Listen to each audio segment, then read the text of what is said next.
മലയുടെ മണ്ടയ്ക്കൊന്ന് പുത്തൻ സൂര്യനിറങ്ങി പുരരംഗത്തിൽ സുവർണതാകത്തെ കറുത്തവത്തിൽ കാടിയുണ്ടെങ്കിൽ കണ്ട സമാധാനം കാലം സാക്ഷി ചരിത്രം സാക്ഷി കാര്യങ്ങൾ സാക്ഷി മലയുടെ മണ്ടയ്ക്കൊന്ന് പുത്തൻ സൂര്യനിറങ്ങി പുരരംഗത്തിൽ സുവർണതാകത്തെ കറുത്തവത്തിൽ കാടിയുണ്ടെങ്കിൽ കണ്ട സമാധാനം സാക്ഷി ചരിത്രം സാക്ഷി ഭാഗ്യകല സാക്ഷി സത്യം നേടാം ജീവൻ നേടാം രക്തം നേടാം അസകല സത്യമയ ഹംസന ജ്യോതിർഗമയ മൃത്യുമാ അമരഗമയ.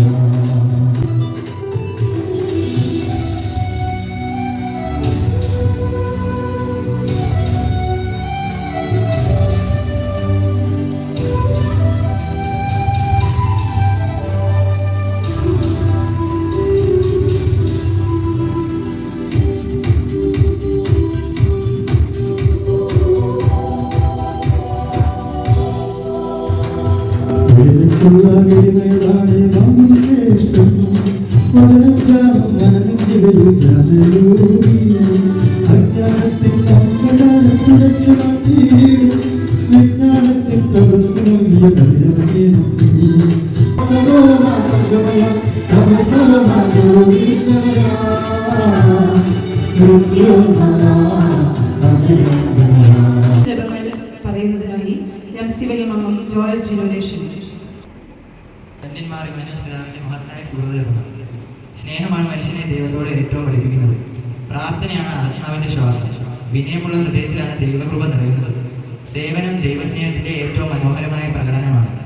സത്യത്തിൽ ജീവിക്കുന്നവനെ ഭയപ്പെടേണ്ടതില്ല. വിശ്വാസം ജീവിതത്തിന് പ്രത്യാശ നൽകുന്നത്. ക്ഷമിക്കുന്നവനാണ് യഥാർത്ഥ വിജയം. ഓരോ മനുഷ്യനും ദൈവത്തിന്റെ മുഖം കാണാൻ പഠിക്കൂ. അറിവിനൊപ്പം സ്വഭാവം വളരാം. ത്യാഗമില്ലാത്ത മഹത്വം നേടാനാവില്ല. സ്നേഹത്തോടെ ചെയ്യുന്ന പ്രവൃത്തികൾക്കും വലിയ മൂല്യമുണ്ട്. പ്രതിസന്ധികൾ വിശ്വാസത്തെ കൂടുതൽ ശക്തമാക്കുന്നു. ദൈവത്തിൽ ആശ്രയിക്കുന്നവർ ഒരിക്കലും നിരാശരാകില്ല. മറ്റുള്ളവരുടെ നന്മ ആഗ്രഹിക്കുന്ന ജീവിതമാണ് യഥാർത്ഥ ക്രൈസ്തവ ജീവിതം. ജീവിതത്തിന്റെ ലക്ഷ്യം ദൈവമഹത്വവും മനുഷ്യ സേവനവും. സഭയിലെ സജീവമായിട്ട് പ്രവർത്തിക്കുന്നവർ വൈദിക രൂപത്തിൽ ആരും തന്നെ പിതാവിനെ കണ്ടിട്ടുണ്ടെന്ന് മാത്രമല്ല പിതാവിനെ തന്നെ കൊണ്ടിട്ടുള്ള. ഇന്ന് നമ്മുടെ സഭ ഒരു മിഷണറി സഭയാണ്. അത് ഇവാനിയോസ് തിരുമേനിയിൽ നിന്ന് അതിൻ്റെ അരൂപി സ്വീകരിച്ചിരിക്കുന്നത് തന്നെയാണ്. ഇവാനിയോസ് തിരുമേനിയുടെ സ്വപ്നമായിരുന്നു ഭാരതമാസകലം സുവിശേഷം പ്രഘോഷിക്കണമെന്നത്.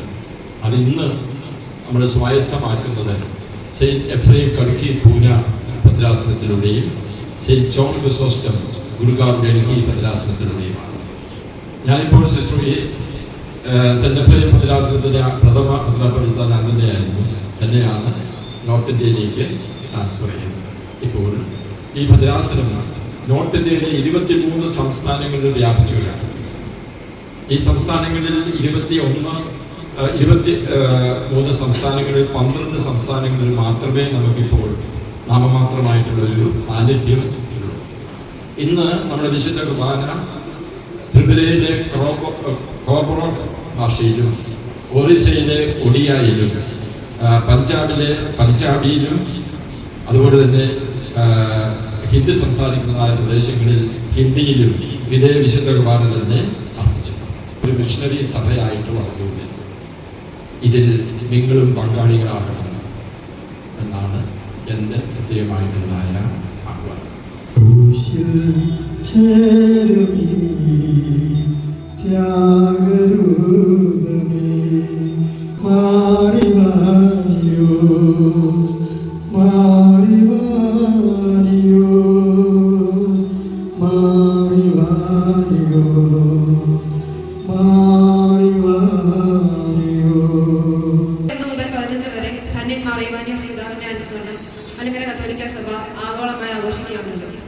വിശ്വാസം, ഐക്യം, വിദ്യാഭ്യാസം, സേവനം എന്നിവയിൽ അദ്ദേഹം കാട്ടിയ മാതൃക ഇന്നും നമ്മുടെ സഭയ്ക്കും യുവജനങ്ങൾക്കും വഴികാട്ടിയാണ്. ഇന്നത്തെ ഈ യോഗത്തിന് സ്വാഗതം പറയുക എന്നുള്ളതാണ് എൻ്റെ കർത്തവ്യം. സാന്നിധ്യം കൊണ്ട് ഈ യോഗത്തിന്റെ അധ്യക്ഷനായിരിക്കുന്ന അഭിനന്ദൻ അന്തോണിയോസ് തിരുമേനിയെ ഈ മീറ്റിംഗിലേക്ക് സ്വാഗതം ചെയ്യും.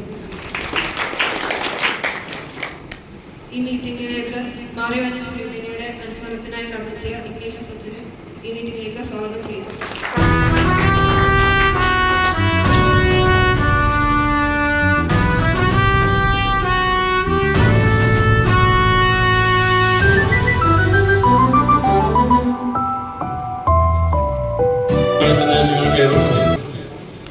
ഈ കാലയളവിൻ്റെ അനുഗ്രഹം വിശേഷ ധന്യൻ മാർ ഇവാനിയോസ് തിരുമേനിയുടെയും മാർ തിയോഫിലോസ് തിരുമേനിയുടെയും ഓർമ്മ ആചരണത്തിൻ്റെ അനുഗ്രഹങ്ങൾ പ്രത്യേകമായിട്ട് ആശംസിക്കുന്നു. ഈ നാളുകളുടെ ഈ ഓർമ്മയാചരണം നമുക്ക് ഓരോരുത്തർക്ക് വ്യക്തിപരമായിട്ട്, നമ്മളുടെ കുടുംബങ്ങൾക്ക്, വിശേഷിയ നമ്മുടെ കുഞ്ഞുങ്ങൾക്ക്, നമ്മുടെ സഭയ്ക്കും ലോകത്തിന് മുഴുവനും അനുഗ്രഹദായകമായിരിക്കട്ടെ എന്ന് ആശംസിക്കുന്നു, പ്രാർത്ഥിക്കുന്നു. ധന്യൻ മാർ ഇവാനിയോസ് തിരുമേനിയുടെ അനുസ്മരണയ്ക്കായിട്ട് ഒരു പങ്കുവെക്കലിനായിട്ടാണ് ഞാൻ നിങ്ങളുടെ മുമ്പാകെ നിൽക്കുന്നത്. 1955 ജനിച്ചത്. 53 പിതാവ് കാലം ചെയ്തു. പുനരേക്യ പ്രസ്ഥാനത്തിലൂടെ ആഗോള സഭയോട് ചേർന്ന് നിൽക്കുവാൻ പിതാവിലൂടെയാണ് എന്ന് ഞാൻ നിരന്തരമായി ഓർക്കാറുണ്ട്. പഠിച്ചുകൊണ്ടിരിക്കുമ്പോൾ ഒരവസരത്തിൽ യാദൃശ്ചികമായി എൻ്റെ ദൈവത്തെ കണ്ട് മനസ്സിലാക്കിയ ഒരു ദൈവമക്കൾ സന്യാസിനി എന്നെ ബഹുമാനപ്പെട്ട അംബ്രോസത്തിൻ OLCയിലെ ബദനി അംബ്രോസത്തിൻ്റെ അടുക്കലേക്ക്, കറ്റാണം ബദനി ആശ്രമത്തിലേക്ക് പറഞ്ഞുവിട്ടു.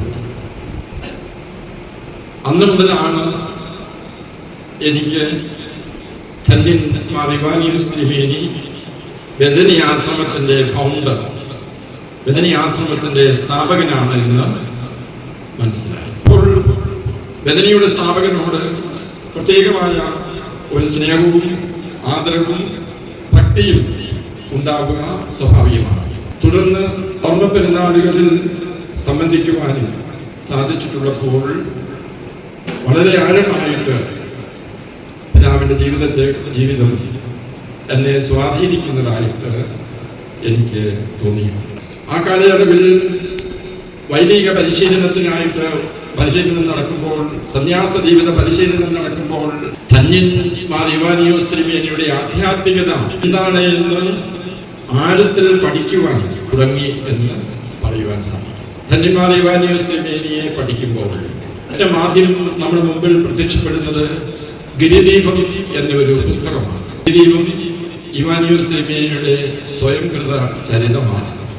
പിതാവിൻ്റെ ആദ്യത്തെ ആത്മീയ അനുഭൂതികൾ കുറിച്ചിട്ടിരിക്കുന്നതും നമുക്ക് പുനരേക്യ പ്രസ്ഥാനത്തിൻ്റെയും ബദനി സന്യാസ ജീവിതത്തിൻ്റെയും അടിത്തറകൾ, അതിൻ്റെ ആത്മീയമായിട്ടുള്ളതായ ചിന്ത, അതിൻ്റെ ചരിത്രപരമായ തുടക്കം എവിടെയാണെന്ന് വളരെ കൃത്യമായിട്ട് മനസ്സിലാക്കുവാനും നാം ഇന്ന് അനുഭവിക്കുന്നതായ എല്ലാ ദൈവികമായ അനുഗ്രഹത്തിൻ്റെയും ഒരു സ്രോതസ് ധന്യന്മാർ ഇവാനിയോസ് തിരുമേനിയുടെ ആത്മീയതയിൽ അധിഷ്ഠിതമാണെന്നും നമുക്ക് തിരിച്ചറിയുവാൻ ഈ പുസ്തകം വായിച്ചാൽ സാധിക്കും.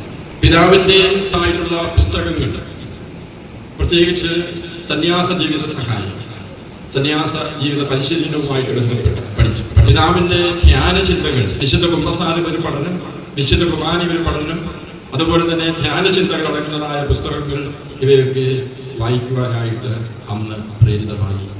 ഈ പരിശുദ്ധ സഭയിൽ ഒരു ബദനി സന്യാസിയായി വ്രതം ചെയ്തപ്പോൾ എത്രയോ ആത്മാഭിമാനമാണ്.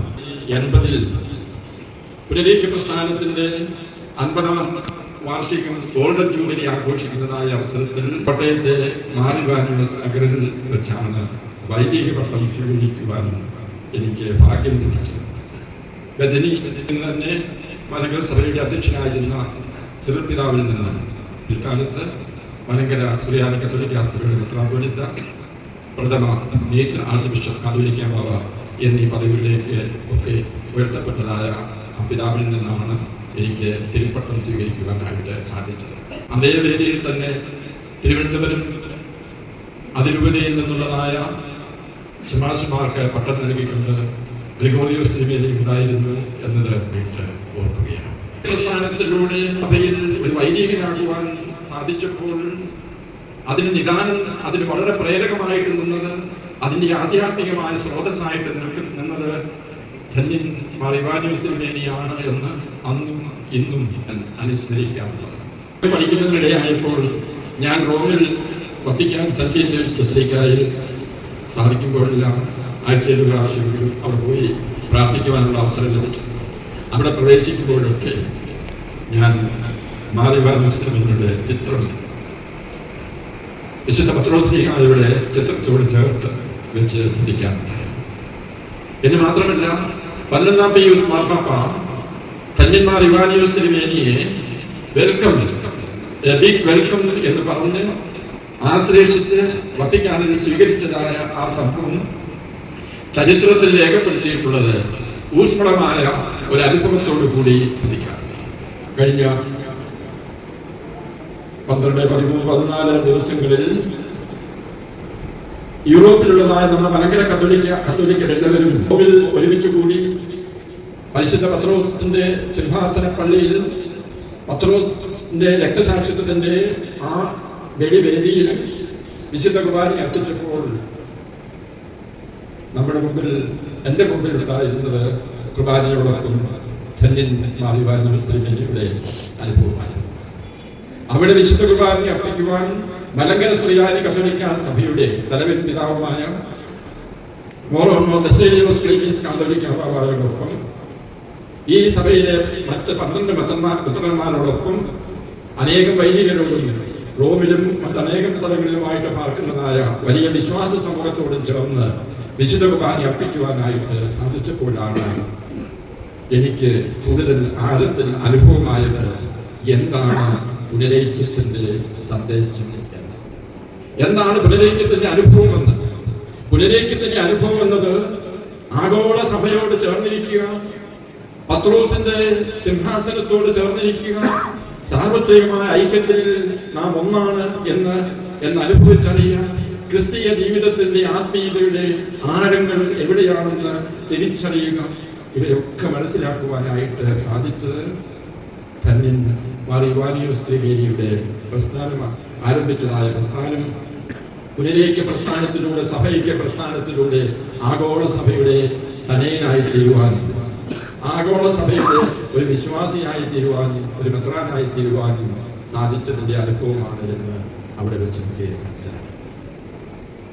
അത് ഏറ്റവും അവസാനത്തെ അനുഭവമാണെങ്കിൽ, ഞാൻ റോമിൽ നിന്ന് പഠനം പൂർത്തിയാക്കി വന്നപ്പോൾ എന്നെ പ്രധാനമായിട്ടും പൂനെയിലാണ് എൻ്റെ ജോലി നിയോഗിച്ചത്. നമ്മുടെ പഠന സെമിനാരിയിൽ, തുടർന്ന് നമ്മുടെ മിഷനുകൾ.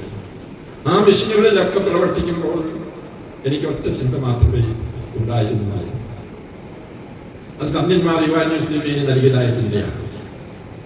മാർത്തോമാ ശ്ലീഹായാൽ ഈ ഭാരത മണ്ണിൽ കൊളുത്തപ്പെട്ടതായ സുവിശേഷത്തിന്റെ ഭദ്രദീപം അത് നാം പറയും കീഴിൽ വെക്കേണ്ടതല്ല, പിന്നെയോ പീഠത്തിന്മേൽ വെക്കുകയും അത് ഈ ഭാരതമാസകലം പ്രോജ്വലമാക്കുകയും ചെയ്യേണ്ടതാണ്.